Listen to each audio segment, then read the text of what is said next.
Hello बच्चों, आइए इस प्रश्न को देखते हैं। द्विबीजपत्री भ्रूण में होता है। हमारे विकल्प हैं। विकल्प ए रेडिकल और प्लूमूल, विकल्प बी रेडिकल, प्लूमूल, कोटेलिडन्स और कभी कभी भ्रूणपोष, विकल्प सी है रेडिकल, प्लूमूल, कोटेलिडन और टैगमैन, विकल्प डी है रेडिकल, प्लूमूल, कोटेलिडन, टैगमैन और टेस्टा। आइए इस प्रश्न की मुख्य अवधारणा देखते हैं।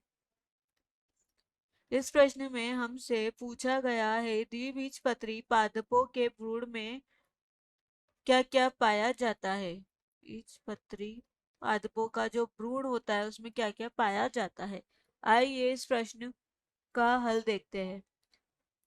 नर युग्मक निषेचन की क्रिया में क्या होता है। नर युग्मक व मादा युग्मक आपस में संलयित होकर युग्मनज का निर्माण करते हैं और उसके परिणाम स्वरूप भ्रूण का निर्माण होता है।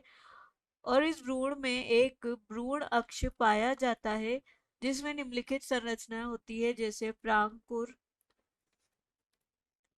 बीजपत्रोपरिक, बीजपत्राधर और मूलांकुर। अब द्विबीजपत्री बीज को हम एक चित्र की सहायता से समझते हैं। सबसे पहले हम एक चित्र बनाते हैं द्विबीजपत्री पादपों का।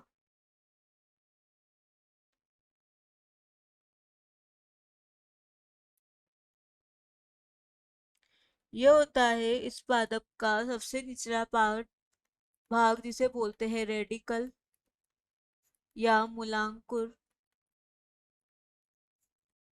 और ये जो फूला हुआ भाग होता है ये होता है बीज पत्राधर। यह बीज पत्राधर क्या मुख्य कार्य क्या होता है, जो ये हमारे मांसल कोटेलिडन होते हैं उनको आधार प्रदान करने का कार्य करते हैं। ये होते हैं हमारे बीज पत्र यानी कि कोटिलिडन्स। इनके ऊपर बीज पत्रों परिक पाया जाता है। ये होता है बीज पत्रों परिक। और इस बीज पत्रों परिक के साथ ही जुड़ा हुआ एक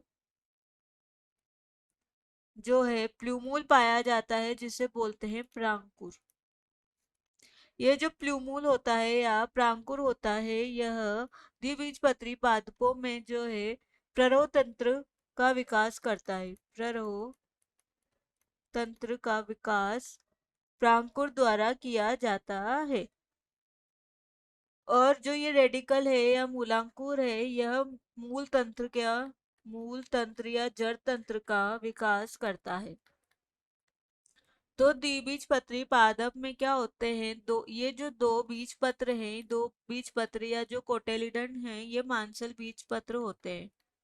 ये मांसल होते हैं और इनमें क्या होता है, कभी कभी जो है भ्रूणपोष भी उपस्थित होता है। कभी कभी। अब देखते हैं हमारे विकल्प। तो विकल्प ए हमारा यहाँ गलत है। विकल्प भी इस प्रश्न का सही विकल्प है। विकल्प सी को देखते हैं तो इसमें जो टैगमैन है, टैगमैन क्या होता है, एक बीज का भाग होता है। तो ये विकल्प भी गलत है।